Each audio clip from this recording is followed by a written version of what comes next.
curriculum has to be vetted. You have to have a staff of a certain caliber. You need to pay the staff certain salaries according to perhaps the UGC or according to whatever the government regulations are.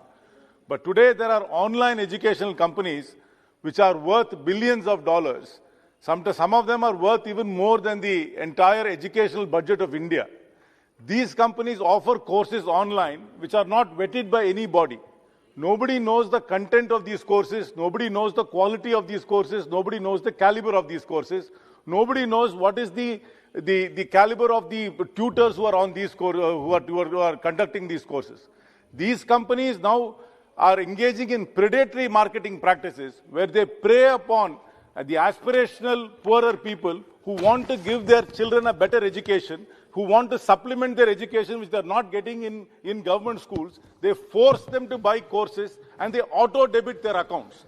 Even when they want to even stop these courses, they can't stop these auto-debits. These auto-debits are happening regularly month on month.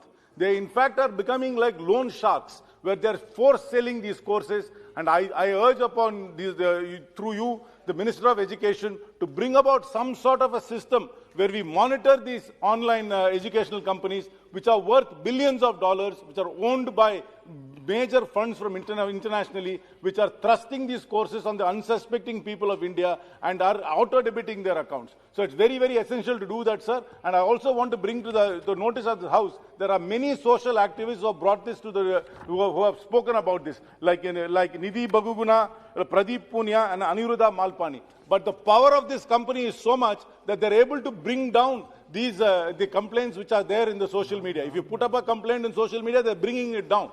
This company, in fact, now sponsors the Indian cricket team. You know exactly who I'm referring to. This company is worth $21 billion. Our entire Indian educational budget is not worth that much. And it is very essential that should be some concerted effort to monitor these companies and to prevent them from doing these predatory marketing practices where they're auto-debiting unsuspecting people who can't stop this auto-debiting, sir. Thank you very much.